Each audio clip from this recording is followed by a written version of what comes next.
Halo semuanya, di video kali ini saya bakal ngebahas yang meliputi sains dengan data, oke? Atau analisis data. Oke, sebelumnya kami perkenalan diri dulu. Saya Farhat dan rekan saya Aziz Ramadan yang akan menjelaskan pembahasan selanjutnya, oke? Nah, pada kesempatan kali ini kita bakal bahas dua konsep yang menurut kita tuh sangat penting dan seringkali jadi langkah awal untuk menganalisis data. Oke, yaitu apa? Data cleaning dan manipulasi. Oke, mungkin kamu pernah berpikir nih kalau udah punya data ya langsung pakai aja.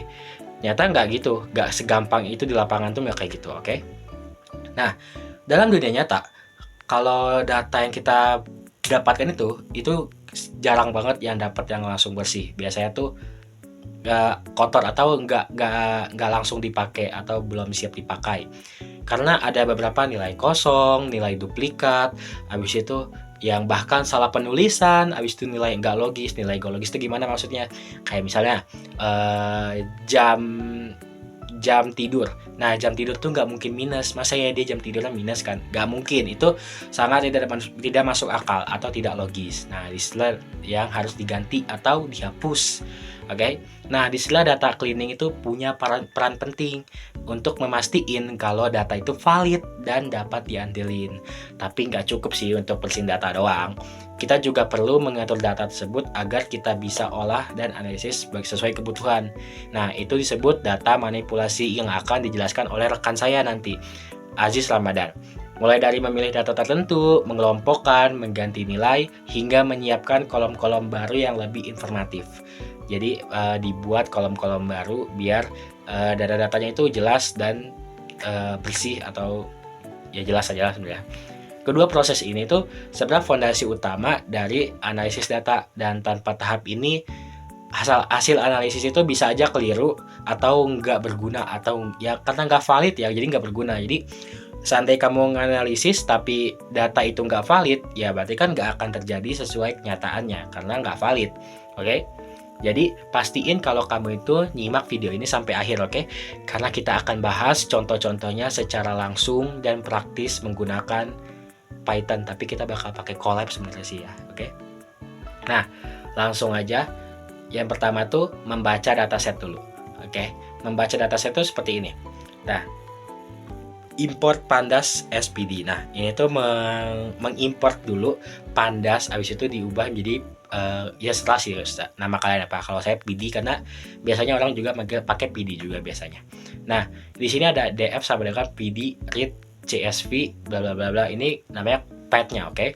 Atau nama filenya. Nah, di sini kita pandas itu disuruh membaca CSV-nya dimasukkan ke dalam variabel df namanya.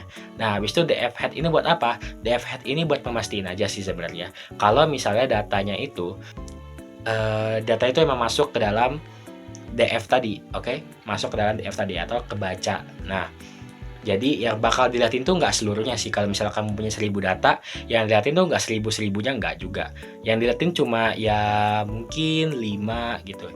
Ini ada video gimana cara kalian nge-upload file kalau misalnya di Colab, oke?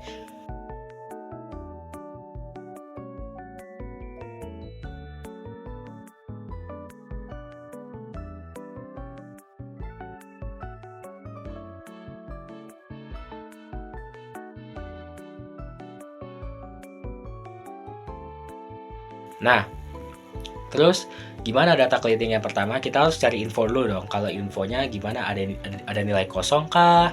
Ada yang tipenya yang beda-beda atau ada yang nilainya duplikat. Di sini kita bakal jelasin di df info, df is null, sum dengan df duplikat sum, oke? Nah, df info itu buat nyatain kalau misalnya tipe data sama jumlah data yang tidak kosong, oke? Jumlah data yang tidak kosong. Nah, tapi kalau df is null dan sum itu menghitung berapa banyak data kosong di setiap kolom. Jadi kolom-kolom itu bakal dihitung berapa nilai kosongnya. Oke, terus df duplikat sum. Nah, ini cek aja ada yang duplikat nggak. Kalau ada yang duplikat ya udah dia cuma dikasih tahu berapa yang duplikat gitu aja. Nah, Habis itu kita lanjut nih, kan kita tadi udah tahu nih berapa nilai kosong, berapa nilai yang tidak kosong, berapa yang duplikat. Oke. Yang ketiga ini kita harus ada yang menghapus. Baris ini itu memiliki data kosong yang akan langsung dihapus. Jadi df dropnya ini in place sama dengan true ini yang ngebuat permanen ya. Jadi data yang kalian hapus ini itu permanen. Jadi selanjutnya kalau kalian ngoding lagi tuh nggak akan berubah. Jadi maksudnya berubah dengan data yang sudah bersih atau yang kosong atau udah hilang. Nah, tapi hati-hati kalau misalnya yang tadi saya bilang, hati-hati kalau misalnya kalau kebanyakan data yang kosong, otomatis data ini tuh bisa disebut rusak juga. Jadi makanya perlu manipulasi. Nanti bakal dijelasin oleh Aziz Ramadan. Lanjut kita ke kalau misalnya kita mau ngisi yang kosong ini tuh dengan median. Ini ada caranya. Nah, pasti kalian nggak mau dong kayak misalnya kayak data kosong ini ya gak dimanfaatin lah, sayang gitu ya. Nah, kalian pakai median, oke? Bisa juga pakai rata-rata, pakai mean juga boleh sebenarnya. Nah, tapi ini pakai median karena nilai tengah yang mungkin saja datanya itu nggak akan berbeda-beda jauh banget lah ya kalau pakai ini. Nah, di sini ada filna. Di sini tuh sebenarnya dari kata filna doang. Jadi df kolom ini digabung dengan df kolom dari median itu dengan implies sama dengan true tadi yang jelasin permanen itu ya guys ya. Nah, jadi itu ini kalau misalnya nggak mau ngapus data tapi caranya adalah mau ngisi yang data kosong itu dengan nilai median. Nah, dengan cara ini. Ini df kolom ini maksudnya kolom tuh ya nama kolom kalian namanya apa, oke? Nah, terus itu mengisi nilai kosong dengan metode forward dan backward fill. Maksudnya apa tuh? Nah, maksudnya adalah ini kalau misalnya dia fill itu kan ada dua tuh, fill sama backfill atau forward fill sama backward fill. Nah, f fill itu sama dengan kayak forward fill, berarti kan nilai kosong dari nilai sebelumnya. Jadi dia tuh ngambil ngisi nilai kosong dari nilai yang sebelumnya. Tapi kalau backfill itu atau backward fill itu mengisi dengan nilai sesudahnya. Jadi yang sesudahnya itu diambil ke data yang kosong tadi.